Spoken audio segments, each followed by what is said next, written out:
नमस्कार, आप देख रहे हैं आप दी टुडे और मैं हूं आपके साथ वैशाली। आइए रुक करते हैं आज की खास खबर पर। स्टेशन वाले बाबा के मजार पर चादर चढ़ाकर बुंदेलखंड राज्य की दुआएं मांगी। पूर्व केंद्रीय मंत्री प्रदीप जैन आदित्य ने झांसी के कांग्रेस के पूर्व केंद्रीय मंत्री प्रदीप जैन आदित्य ने सबका मालिक एक सैयद साहब स्टेशन वाले बाबा के 46वें उर्स मुबारक मौके पर बुंदेलखंड राज्य के लिए अपने समर्थकों के साथ बबीना सैयद साहब बाबा मजार और चित्रा चौराहे पर चादर पेश की। चादर पोशी के दौरान उन्होंने बाबा से मनोकामनाएं दुआएं की। देश व प्रदेश के हालातों को देखते हुए हमें हमारा बुंदेलखंड राज्य जल्द से जल्द बनवा दो, जिससे झांसी बुंदेलखंड में विकास हो सके। कुछ लोग हवाई अड्डे, मेट्रो, रेलवे स्टेशन, इंटरनेशनल बस अड्डे के नाम पर वोट तो लेते हैं पर जनता के वादे पर खरे नहीं उतरते हैं। इसलिए जब बुंदेलखंड में हमारा ही मुख्यमंत्री होगा, हमारे ही विधायक सांसद होंगे, तभी बुंदेलखंड राज्य में सभी विकास संभव होगा।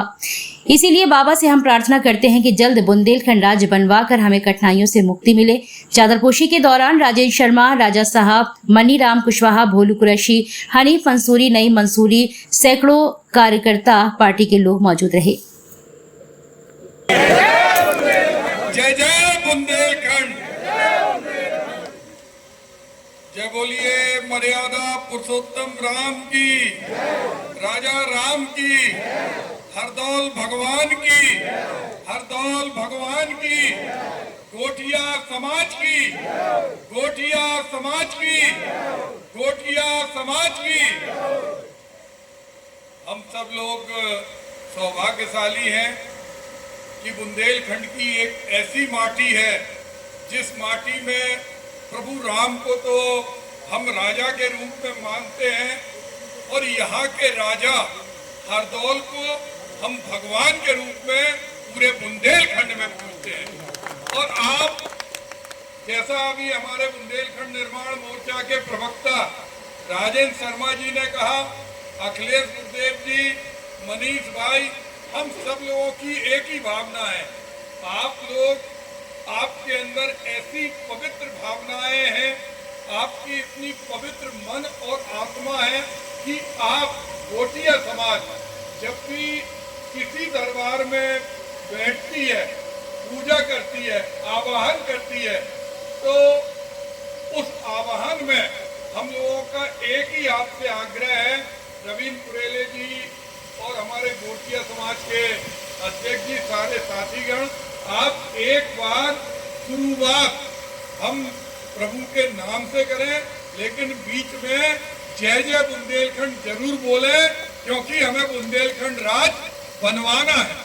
आज बुंदेलखंड राज जो दो भागों में विभक्त है, आधा उत्तर प्रदेश में है, आधा मध्य प्रदेश में है, उस बुंदेलखंड के अंदर क्या नहीं है?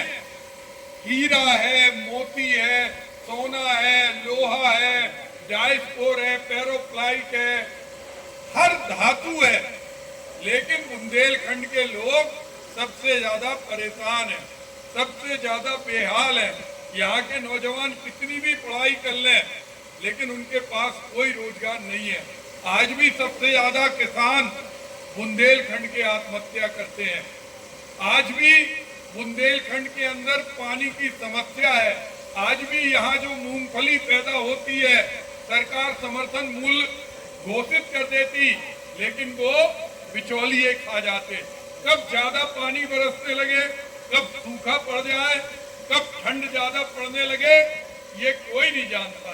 ऐसे में हम जो पैदा करते हैं, चाहे हमारे यहाँ से पन्ना से हीरा निकल के जाए, चाहे हमारे पृथ्वीपुर के आगे से लोहा निकल के जाए, ग्रेनाइट जाए, डायस्पोर जाए, पेरोफ्लाइट जाए, गैलेना जाए, वो बहुमूल्य खनिज, जिस खनिज से प्रदेश की सरकारें चलती हैं, बदले में हमें कुछ नहीं मिलता। तो आज हम हरदौल के दरबार में अर्जी लगाने आए। हमारे मित्र भानु सहाय, आपने उनका नाम सुना होगा, उन्होंने पूरे जीवन भर एक संकल्प लिया कि हम विवाह नहीं करेंगे, हम अपनी पूरी संपत्ति जब तक खर्च करते रहेंगे, जो भी उनके पास पैसा था, जमीनें थी, जब तक बुंदेलखंड प्रांत नहीं बन जाता। आज वो लखनऊ में है। ऐसे ही हमारे हरीश कपूर टीटू भाई लखनऊ की राजधानी, लखनऊ राजधानी में कहिए, हमें हमारा हक चाहिए। हमारी माटी से आप लेके जाते, लेकिन हमें कुछ भी नहीं मिलता। आज सबसे ज्यादा आत्महत्याएं, पलायन बुंदेलखंड के अंदर हो रही। और आपने देखा होगा, आपने जिस भाई को एक बार लोकसभा में पहुंचाया था, तो हमने बहुत प्रयास किया, लेकिन आप जानते हैं कि जब तक केंद्र और राज्य दोनों में एक सी सरकार ना हो, कोई प्रांत नहीं बन सकता। तो हमने, चाहे वो यूनिवर्सिटी हो, चाहे बुंदेलखंड पैकेज से मंडियां हो, चाहे मेडिकल कॉलेज हो, चाहे सैनिक स्कूल हो, हर चीज बुंदेलखंड के अंदर लाने का प्रयास किया। लेकिन इन चीजों से हमारा लाभ होने वाला नहीं है। हम गोटिया समाज के सामने झोली फैलाकर एक ही बात करना चाहते हैं कि आप लोग जन कल्याण के लिए, आपकी समाज दिन रात काम करती है। आप जब भी चबूतरे पे बैठे, दरबार में बैठे, बुंदेलखंड प्रांत की भावना जरूर भाएं। आप सब लोग इसमें तैयार हैं तो दोनों हाथ उठा के बोलते जय जय बुंदेलखंड। आप सभी के दोनों के जो हाथ उठे हैं, हम चाहते हैं कि आप इस संकल्प को जरूर पूरा कराएंगे। मौके पर मैं सभी का इस्तकबाल करता हूँ और इस बुंदेली माटी के लिए दुआ मांगता हूँ। अभी हम लोग राम राजा सरकार के दरबार में भी आज होके आए, वहाँ गोटियों का सम्मेलन था हरदौल भगवान के समाधि स्थल पर। वहाँ पर भी सारे गोटियों ने एक सर्वसम्मति से प्रस्ताव तय किया कि बुंदेलखंड राज्य बनने से ही सारी समस्याओं का निदान होगा। क्योंकि आज जिस तरह से बुंदेलखंड के अंदर बेरोजगारी है, पलायन है, भुखमरी है, कोई रोजगार नहीं है, कोई कल कारखाने नहीं है, किसानों को कोई समर्थन मूल्य नहीं मिलता, खाद नहीं मिलती, किसानों पर कर्जे पे कर्जा चढ़ा जा रहा है, बिजली मिलती नहीं है, पानी मिलता नहीं है।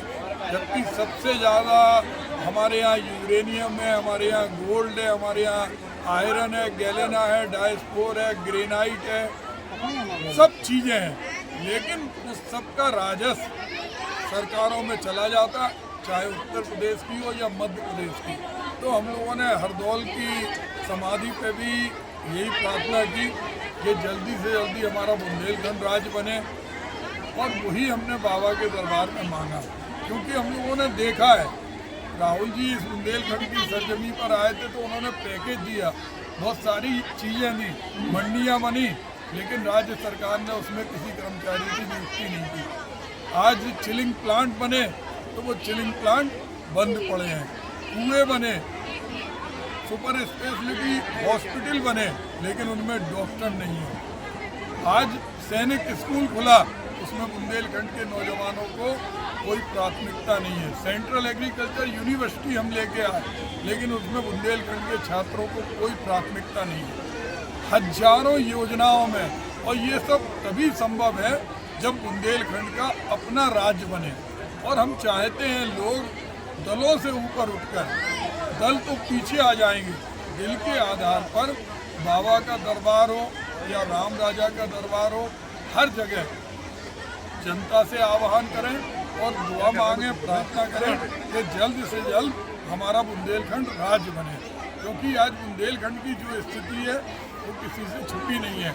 अगर आप स्टेशन पे भी अगर हम देखें, ट्रेनों के अंदर भूसे की तरह, जानवरों की तरह बुंदेलखंड के लोग रोजगार की तलाश में दिल्ली, बम्बई, अहमदाबाद, बॉम्बे जाते हैं।